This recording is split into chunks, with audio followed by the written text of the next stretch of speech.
It's called a geoprobe.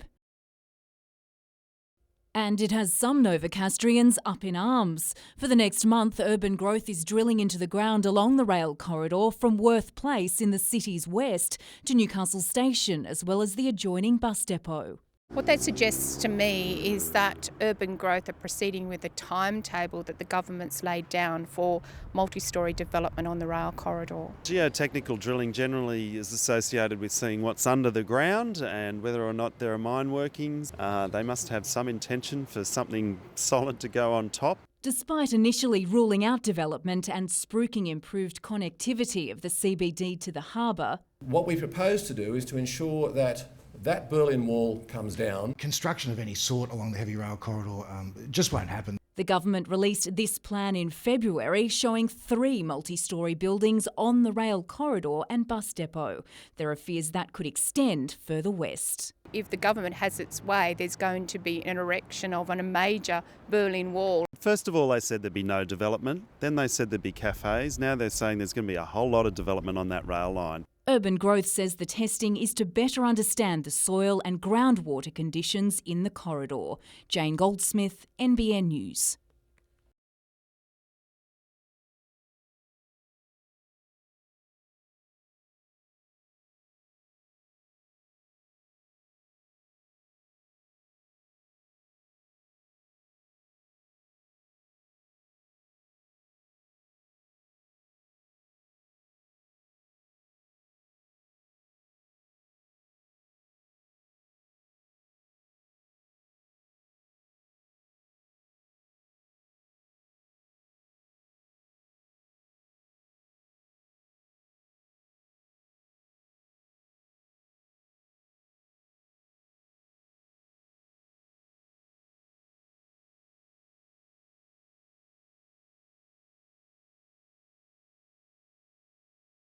Mainly probably Defence Force and government, but it's also open to the discretionary market. There's skiing in Canberra, links to the snow.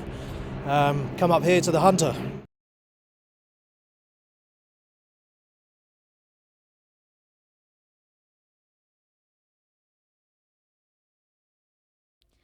Janet Abraham was diagnosed with motor neurone disease in late 2013. She can't move her limbs or speak to her family. But today, thanks to new technology, the former ultrasonographer got the ability to communicate back. I am free, I can communicate with everybody. The NeuroSwitch was invented by Australian Peter Ford after spending 5 years with Professor Stephen Hawking. It enables patients to control a computer merely by sending a brain signal to a muscle that's fitted with a sensor. They can just fire that little tiny signal. They can do anything with that computer that you can do with a keyboard or mouse. For Janet's husband and full-time carer, it will also make managing her pain easier. This system, this NeuroSwitch, will enable her to do anything anyone else can do on a computer, plus talk, plus telephone, and plus drive her chair. So she will be released. It'll be like becoming free again after being in prison. And from anywhere in the world, at any time, Peter can tap into the system and customise it to meet her needs. This is high technology made to work really simply to do the most fundamental thing, and that's let humans say, I am here and I matter. For more information, visit the NDIS website. Vivian von Drainen, NBN News.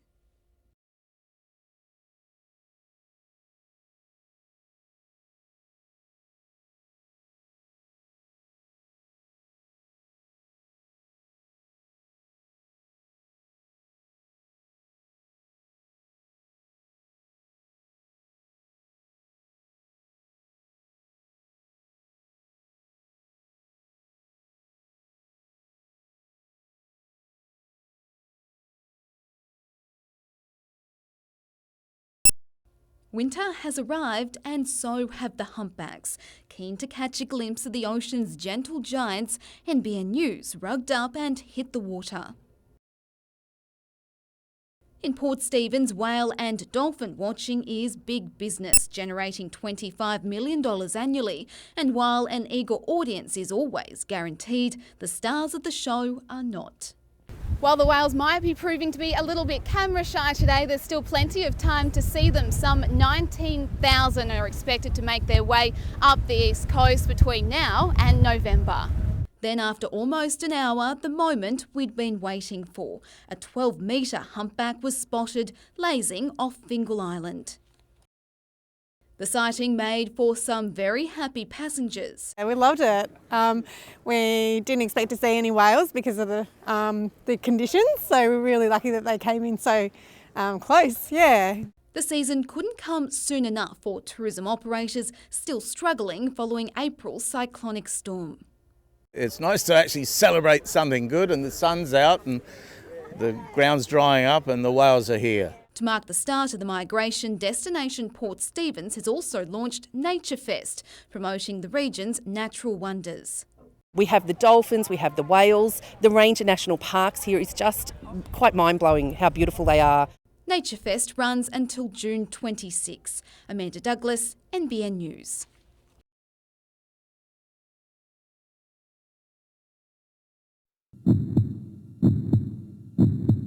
Mark Wells sings from the heart.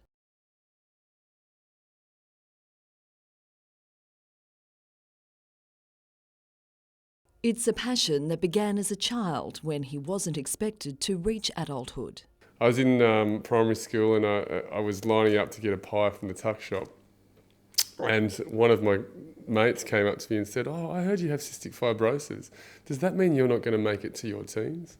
And I went, "Oh, I don't know." And it just seemed a long way away and I didn't really think about it that much. Now aged 33, Mark has defied those early predictions as medical research has changed the rule book for people with CF. Things have changed markedly. For many of these patients, there's a light at the end of the tunnel, whereas previously there wasn't. Dr Jodie Hilton is the Director of Cystic Fibrosis Services at the John Hunter Children's Hospital, where the journey for patients like little Jude David begins at a very young age. He was diagnosed at 6 weeks with cystic fibrosis.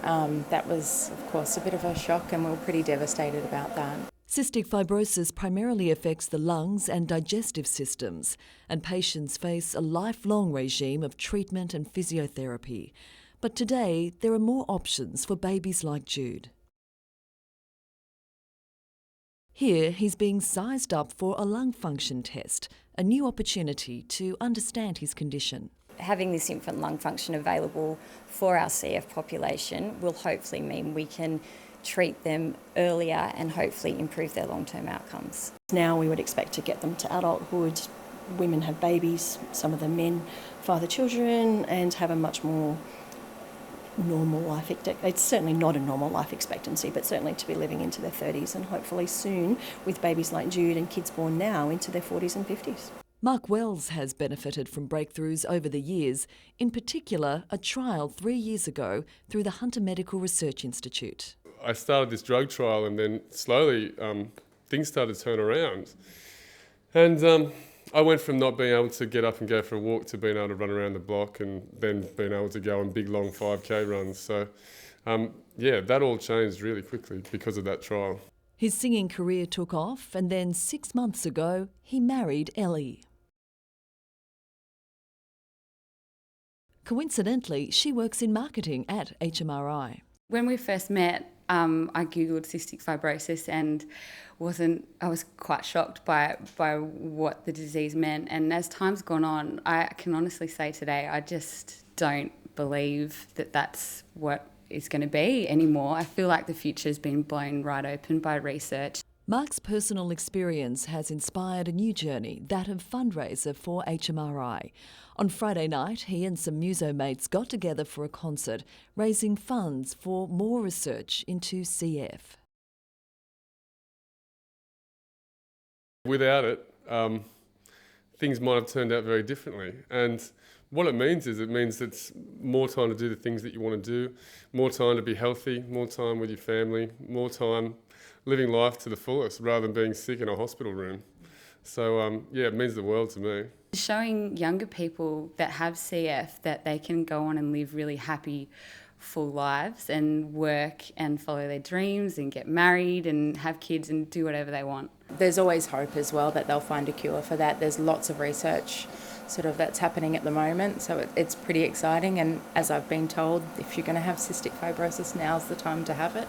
And decades on, Mark has a message of hope for his young mate back in primary school. I'm glad he was wrong.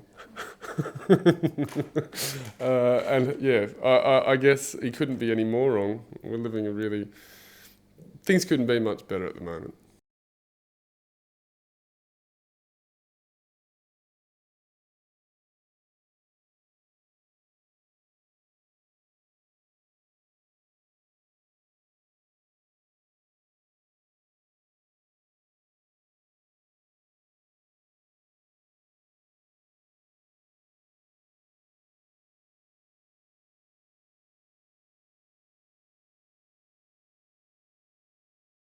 He's growing in stature every week, sort of playing fullback. He's still not the finished product. I know that the effort that he brings and the competitiveness that he brings is a great bonus for our team.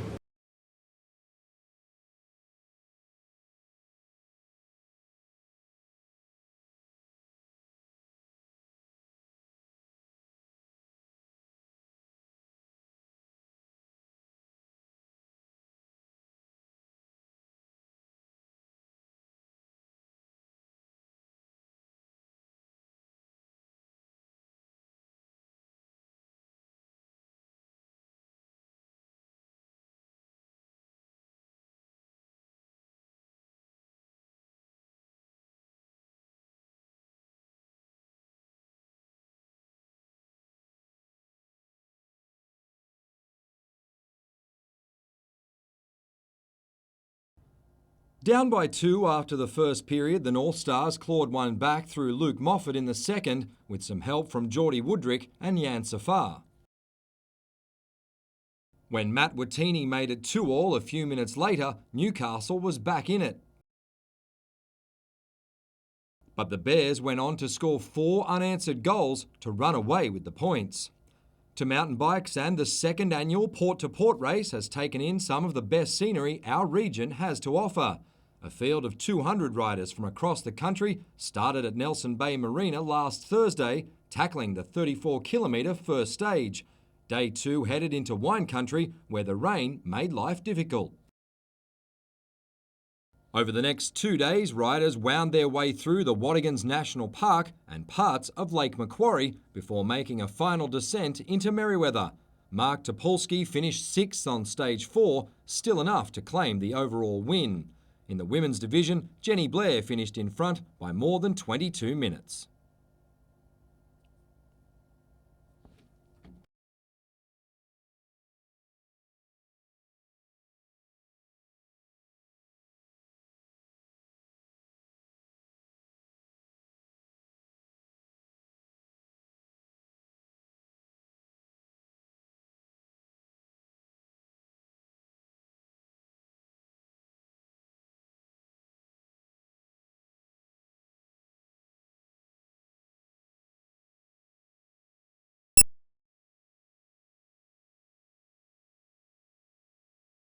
Once again, I think any of us could have won that race today, and I've just been pipped again by a mere tenths of seconds. So it's good to be gathering points, and it's good for a third podium. But geez, I keep pushing for that win.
The letter didn't have any direct threat against Port Stephens or anything in the Port Stephens community that we're aware of. So, time will tell, but we've got no idea really what the motivation was.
With a price tag of $3 million, this machine is the latest and most advanced radiotherapy technology.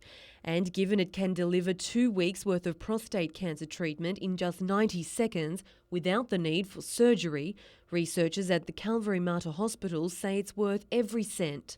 Here in the Hunter, we've really explored a way of giving the same treatment non-invasively, just a walk-in and walk-out procedure. It's part of a clinical trial that's seen 10 men in the Hunter benefit so far. One of those, Des Mills. I'm very happy the way that things have worked out here. Couldn't ask for anything better. The method uses novel real-time imaging to ensure radiotherapy is delivered exactly where it's needed. We've developed a lot of that in-house here with our physics and radiotherapy teams, and a lot of these techniques that we're now using are really the envy of other hospitals who now come to Newcastle to see what we're doing so that they can then take it back to Brisbane or Sydney or other centres. The machine is also helping to treat patients with other forms of cancer. This is becoming a real revolution in how we're able to deliver radiotherapy in a very small number of visits in a very intense, focused kind of way. Emma Murphy, NBN News.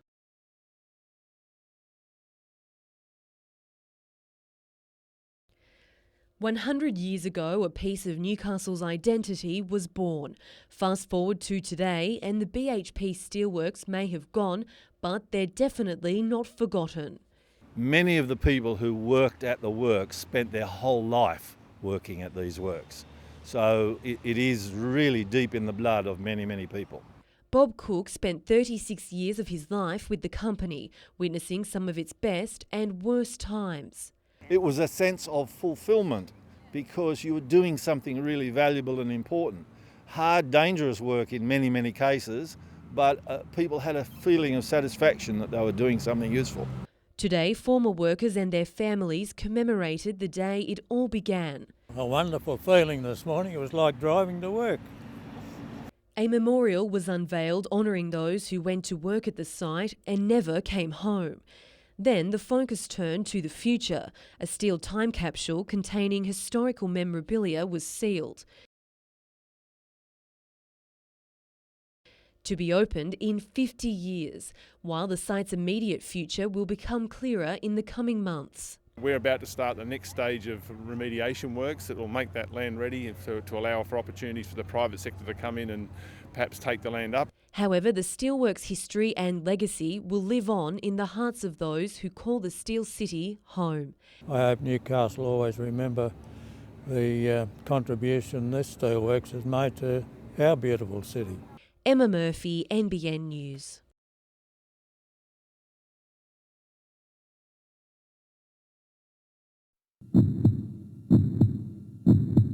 When Joanne Dodd suddenly took ill, she acted quickly. Well, at first I thought I had heartburn, but then my arms and my face, my jaws were aching and then I knew it wasn't right, so I went straight around to the medical centre.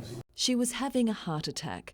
Joanne lives in Inverell and doctors there were straight in touch with the cardiology team at Newcastle's John Hunter Hospital, sending through her ECG. Comes through on our smartphones, comes through here in coronary care and also in the cardiac cath lab. And that allows for treatment to be initiated substantially sooner if the patient has to get to hospital first. Joanne was administered the clot-busting drug tenecteplase to open a blocked artery, then flown to Newcastle for further treatment.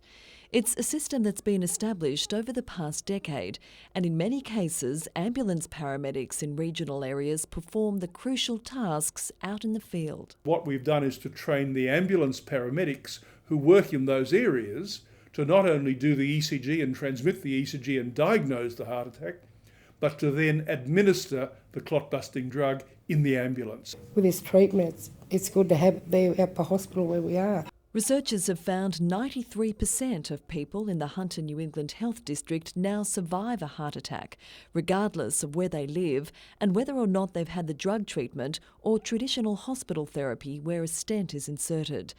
Unfortunately, half of them suffer heart weakening as a result of the initial attack.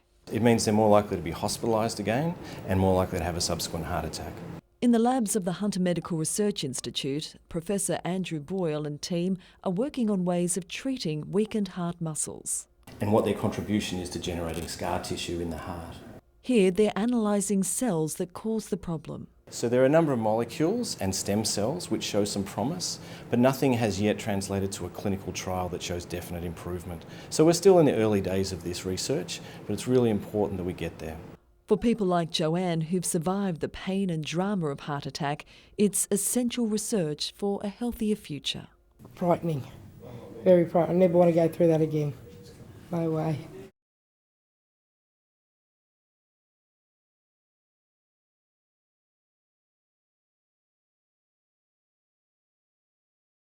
When you're ready, arms up, let's go. I want to see how many you can do in 20 seconds. So we can really get results with adolescents in a short time to get them engaged in a program that they could do at school and in the community, and maybe something they'd want to be involved in for the rest of their lives.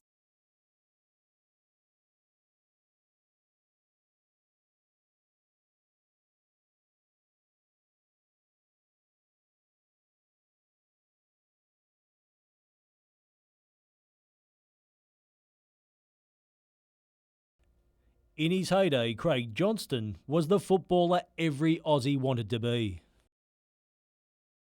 I feel like I've had such a lucky and charmed life. Today he was back in familiar territory and giving back through an event named in his honour, the Craig Johnston Cup.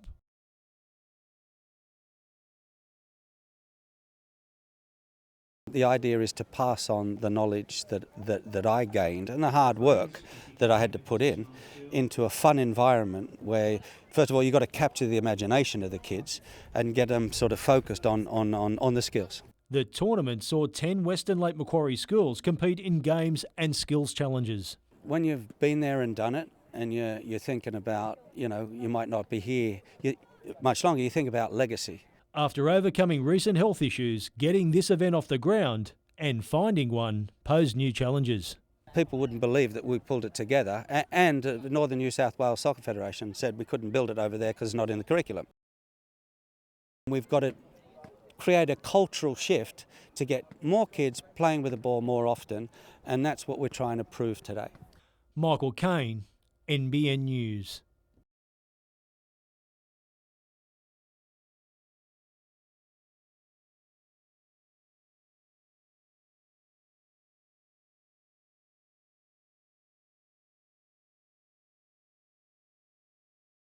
The amount of people playing soccer in Newcastle, people wanting end-of-season locations within a 2-3 hour drive. There's certainly a lot of football players looking for another competition and a good time.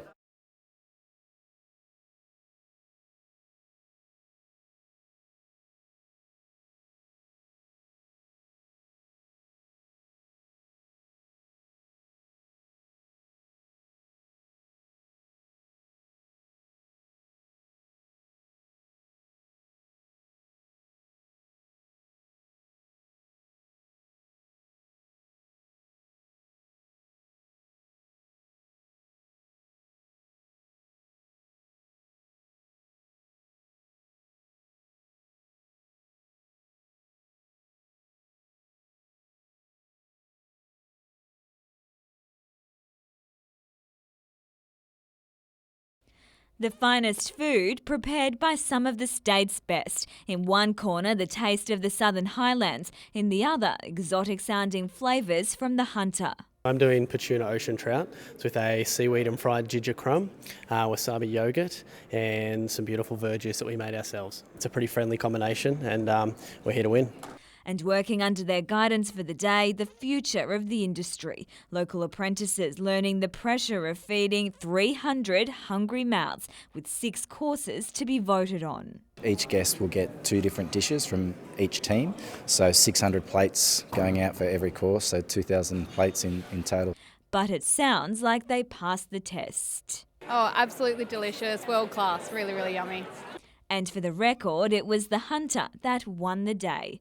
Vivian von Drainen, NBN News.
Marine Rescue has been watching over Newcastle for 15 years, but for the last 6 weeks, the volunteer group has been homeless after its base atop King Edward Park was severely damaged. I can't explain it. It's so hurtful to see inside where the chimneys all come down, the roofings come down.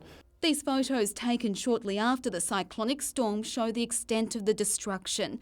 Training material, computers and priceless records all gone. Newcastle Commander Ron Kalman says volunteers haven't been allowed back inside since. The padlocks are on the place.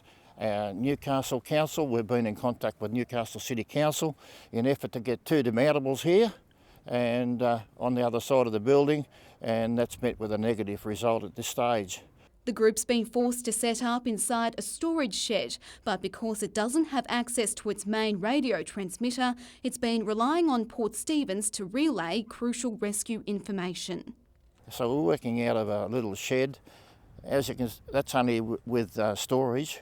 However, with the radio side of things, as you can see, our aerials are up there, and we need them badly. It's also looking to the community for help to find a more suitable temporary base. We've given help, we need help. Amanda Douglas, NBN News.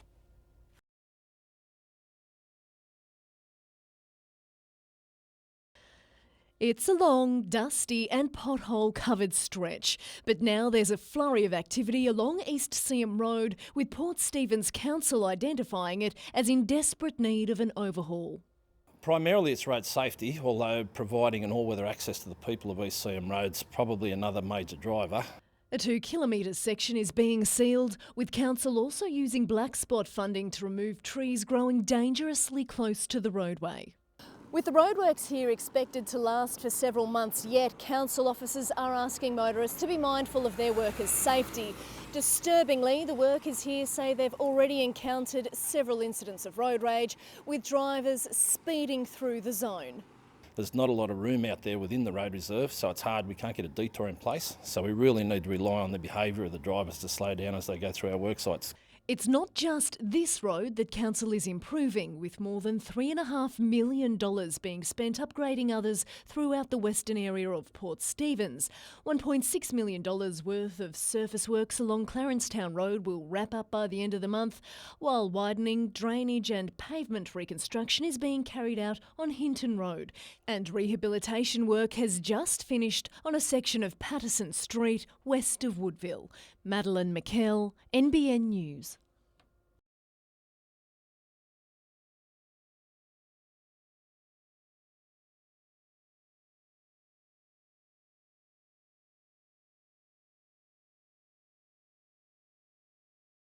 The problem with ice is it is an insidious drug. It tears families apart. We need to do something about it to make sure we get it off the streets.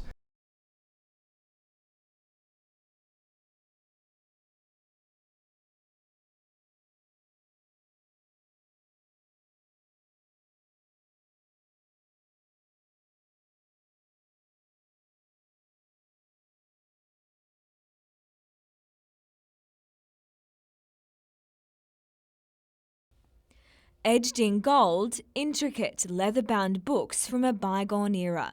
In the late 1800s, these volumes were a gift from the state to Lord Carrington, a former governor of New South Wales, to thank him for his work. Inside, many messages from Newcastle and Maitland. On the text, there's mainly, good wishes. We wish to inform you of our loyalty to you, bestow our best wishes on yourself and Lady Carrington. Every page is handwritten and crafted and offers an insight to what our region was like in the late 1800s. The main beauty of them is on the illumination and the craftsmanship. They are all hand-drawn and they deal with flora and fauna. There's insects there. There is lots of representations of the colonies at the time. They were only given to state records last year by descendants of Lord Carrington, who took the volumes back to England in 1890, and for 2 days they're here in Newcastle. This is an opportunity for us to actually, since receiving them last year, to actually take them around and bring them back to those areas and let the people in those areas and regions see the wonderful manuscripts that they are. The books will be on display at Newcastle Library from 10 a.m. to noon tomorrow. Vivian von Drainen, NBN News.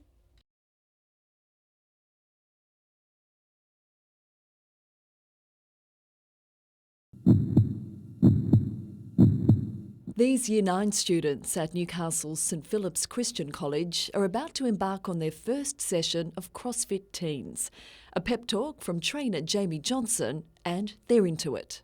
When you're ready, arms up, let's go. I want to see how many you can do in 20 seconds. It's part of a new approach to combating declining physical activity levels in teenagers, with 80% estimated not to be meeting guidelines. This is about engaging, even inspiring students about their fitness. Traditionally in PE you would have done more ball sports and team games and those sort of things, and we're trying to give the kids a fitness focus as well to build up a lot of the areas that some of them might be lacking in across their fitness and their strength conditioning. Perfect, excellent, excellent. 3, 2, 1, rest. CrossFit has become popular in the community, but Dr Narelle Ether, a former representative netballer and a researcher at the University of Newcastle, wanted to test its effectiveness and safety in teenagers. She studied a group who trained twice a week for 8 weeks in a custom-designed program, noting improvements in participants' fat composition and waist circumference, cardiorespiratory fitness, as well as muscular fitness and flexibility. So we could really get results with adolescents in a short time to get them engaged in a program that they could do at school and in the community, and maybe something they'd want to be involved in for the rest of their lives. 15-year-old Phoebe Bayliss was one of the students who took part. It was harder than I thought, but you do it at your own level. It's not like everyone has to do the same thing, like you work at your own level. Particularly the girls really latched onto this program, and we saw the greatest results for them and the best feedback. Training is about core movements. Students learn strength exercises and basics like how to squat and lift safely. Practical skills for lugging around those school bags. Break the knees, hips back and down. Keep the weight close and stand. Perfect. Over the course of the day, you might be lifting something that's weighing 5 kilos, but if you're lifting it 20, 30 times, in essence, that weight becoming 100, 150 kilos, hundreds of kilos every day lifted by their young bodies in such a critical time of their physical development. Students not only reported physical benefits from the exercise, but improvements in other areas of their lives. It kind of made you more diligent with everything, so like even homework, like because you had that sort of discipline. We had some great feedback in regards to kids seeing direct benefit with their schoolwork, their overall mood. It was fantastic. We were really happy. St Philip's has now incorporated CrossFit teens into its sport and PE program. Oh yeah, lots of interest. We've had to hold them back and put a waiting list in, so it's quite exciting for them to take it up. And Dr Ether hopes with this scientific backing, it'll be rolled out across more schools. Guys, well done. Fantastic.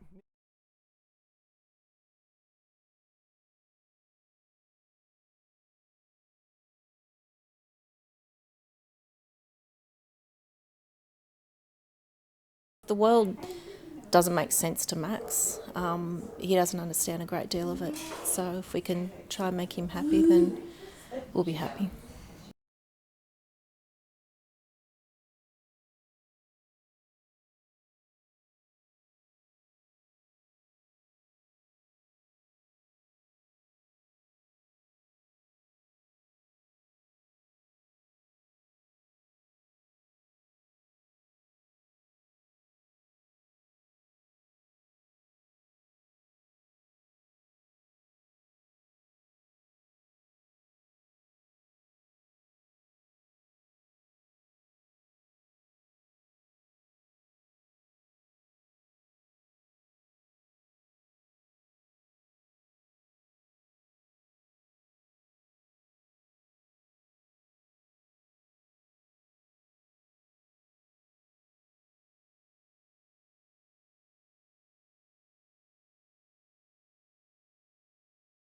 It was his first chance in the night's top grade, but Carlos Tuamavave handled the pressure.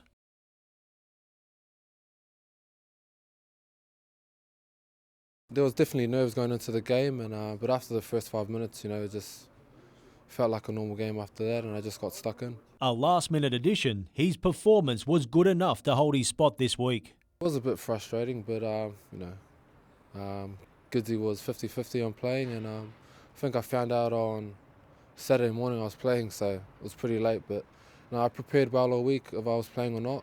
Despite the result in New Zealand, coach Rick Stone believes there's plenty of positives to take from the loss. But now all eyes are on their match with the Raiders this Saturday, and also the return of captain Kurt Gidley. We asked enough questions, and we probably made as many metres as the Warriors, and they're traditionally a tough team to sort of match in the metre stakes, so that was a positive. Yeah, I think he'll help for sure. He's an inspirational player for us, and he makes a difference every time he plays for us. Centre Dane Gagai didn't train today due to a calf injury and will be given up to Friday to prove his fitness. Canberra is coming off a loss to the Broncos, but right now the Red and Blues are just focusing on themselves. No team's any different for us at the moment, mate. We just got to get closer to be playing our best, and that's on both sides of the footy, both in attack and defence. Michael Kane, NBN News.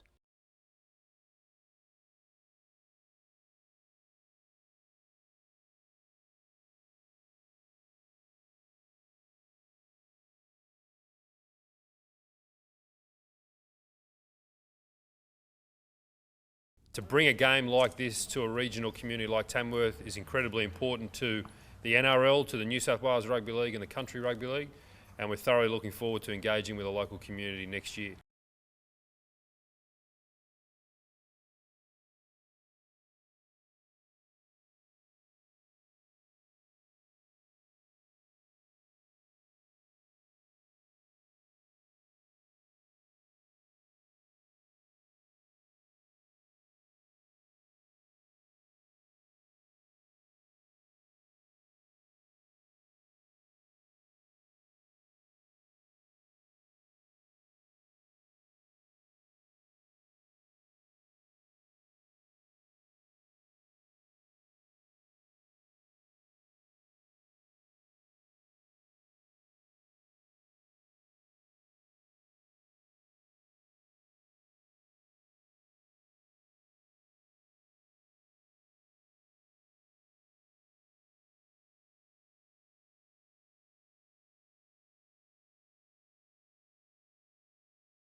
We've had our troubles along the way, but we've all worked through it all together. So that's, to me, that's the best part of what we've been able to do.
It's hard to believe, but this is Bar Beach. After being battered by big swell, it's been stripped bare, revealing a sight that's taking many locals by surprise. Thousands of rocks now exposed and posing a problem for surfers. The guy, about 3 weeks ago, just was surfing out here, went right in towards the clubhouse and hit the rocks, and he got like 28 stitches in his head. So, yeah, the erosion's pretty full on. I haven't seen a lot of this, if ever. Former lifeguard Warren Smith spent almost 40 years watching over Newcastle's beaches and says the coastline hasn't been in this condition for decades. And I've never seen this much erosion on all the beaches in the Newcastle area since about 1974, really. A near continual stream of East Coast lows are to blame, and there could be another one on the way. It's caused by a constant bombardment of swell. It has been unrelenting. It's been an extraordinary season of big waves and westerly winds, so there's been no time for the beaches to recover. Newcastle Council says it's scheduling repair work, but the rest is up to Mother Nature. It'll come back over time, and we just need the sea to, settle down a bit. Emma Murphy, NBN News.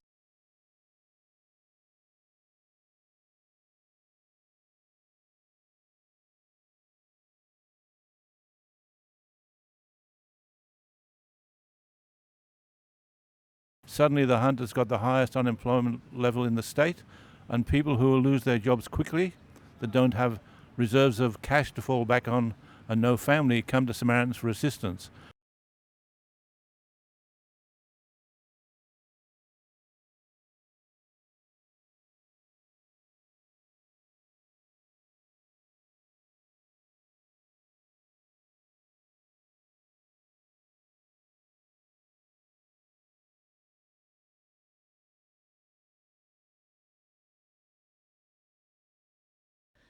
It might not look or feel quite like home just yet, but the Stewart family is the first to commit to living in Huntly.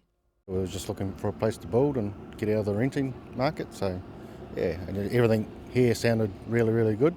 They put down their deposit 18 months ago, and while it's unlikely their house will be ready to move into before Christmas, 12-year-old Riley is looking forward to life in the Hunters' newest town. Yeah, it'll be pretty awesome. I get a bigger house. And Huntley is slowly taking shape. The first slab for the first house being built here at Huntley has now gone down, marking the next phase of what will be a 20-year-long, $1.5 billion project. Triton Boulevard has also opened, a public road leading into the estate. Stephen Thompson says while there have been development delays, he's pleased with progress. We've got 79 lots registered as of today and another 40 odd lots coming out next week. So that brings us up to about 120 lots registered in our first village of 2,000.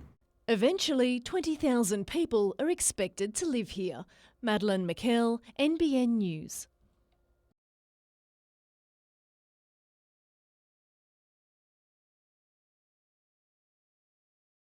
Max Staccioni is a loving and very lively 10-year-old. It is absolutely exhausting being Max's mum. He's lucky that he's delicious, but he's just an absolute handful from the moment he wakes up to the moment that he goes to sleep. Max is non-verbal, and as well as having autism, he has ADHD and sensory processing disorder. His body is constantly moving in order for his brain to be able to get the signals as to what he's doing, where he is, where he's moving. And that's quite common in a lot of kids with autism, and that's probably the hardest part. Associate Professor Alison Lane is interested in this feature of autism, the way a boy like Max relates to his environment and the difficulties he has processing everyday sensory experiences. Like it might be an unexpected sound or a different smell to the environment, and some of those sensory experiences really make it difficult for children with autism to carry on. Her research is focused on creating sensory subtypes in autism so therapies can be better tailored to individuals. Trish Staccioni says Max's sensory troubles have a big impact on the whole family. Not being able to go on family holidays because of his behaviour, and going to restaurants is just a no-go, and the movies. I've never actually taken Max to the movies. Many of those, what we would now consider typical family experiences are often not accessible because it's just too difficult to manage all the unpredictability about environments. So yes, it has a big impact. But that's only one of the struggles for children with autism. Interactions with others and restricted interests are among other difficulties. So now Alison Lane is part of a push to create a research centre in Newcastle to tackle a range of questions. And that'll be a group of researchers that have this common interest in understanding how the development of a healthy brain supports better outcomes developmentally for a range of children, but with a particular focus in autism. She hopes it'll eventually extend to a clinical service. Meanwhile, for Max, regular therapy continues, focusing on occupational and speech therapy. Hopefully one day that'll all kick in and I might get a I love you, Mum. That would be lovely. It's clear he does, but Trish hopes research will open up more possibilities for her little boy. The world doesn't make sense to Max.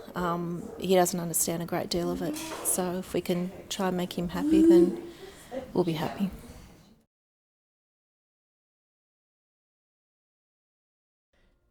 They're rolling up their sleeves, flexing their muscles and lending their strength to mining giant Glencore. The company has enlisted the help of the Singleton Heights preschoolers to try and grow around 1,000 seedlings a year to plant in previously mined land at Ravensworth. And the budding gardeners are up to the task. We thought it was a great opportunity to form a partnership in our local community, be a wonderful learning opportunity for the children in terms of the environment and sustainability. While the youngsters may have some goals of their own. Because we want fruit. You're planting the trees because you want fruit. So we can sell them? It's really about a bit of environmentally friendly fun, which hopefully will result in these tiny seedlings growing into great eucalypts. Because we need trees. Heaps and heaps of trees. And they couldn't have more tender care. I love watering them. This program, even at my age, I'm really excited about it, but I think the kids are too. So from our point of view, we get a lot of joy out of seeing that happening. And plus too, we hope in the future that they can actually then see these seedlings grow right through to maturity. Madeline McKell, NBN News.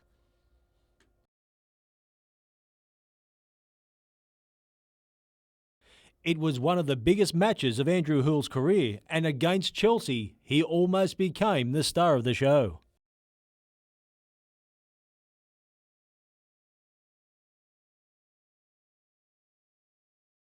The ball came to my head quickly and I just kind of threw my head at it and, hit it across goal. But, it was a good save by Czech and, I got it on target, but, another day it might have gone in, but I was unlucky. While he signed a 2-year deal with Sydney FC back in March, the 21-year-old has only recently linked up with his new club, and already he has nothing but praise for coach Graham Arnold.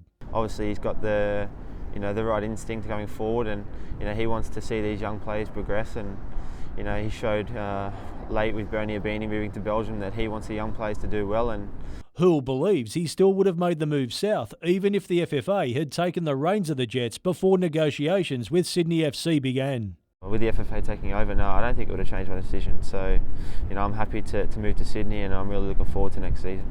But he still hopes his old club can turn its fortunes around.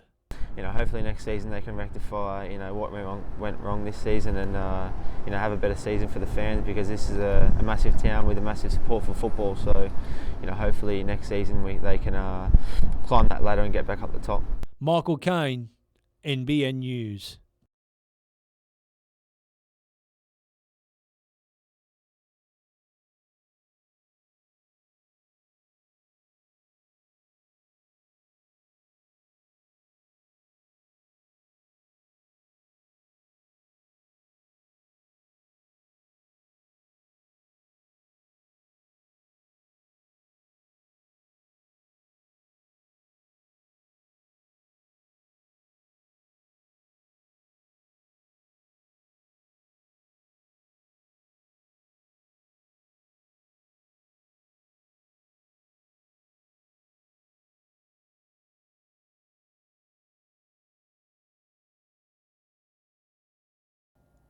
Back at home following a whirlwind trip to Europe, Matt Hall is enjoying a short break, happy to let his employees run his Joy Flight business overhead.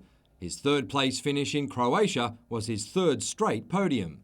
I backed off slightly to make sure I had a really clean run, and once again I was about 14 hundredths behind the winner. So it's all tight stuff, but the good news is we gathered more points securely. Now in equal top spot in the series, Hall's plan is to fly error-free and put pressure on his rivals during the remaining 5 rounds. We're just trying to make sure that we continue to build that confidence, and then I'm probably going to go all out in the last race if the championship rolls on it. The former fighter pilot will continue to train here at home before the next event in Hungary in 3 weeks. He admits winning his first individual event would be great, but becoming world champion would be better. Everyone's saying that I've got it in me to win it, and I'm just trying to keep that out of my head just so that I don't end up choking on performance pressure.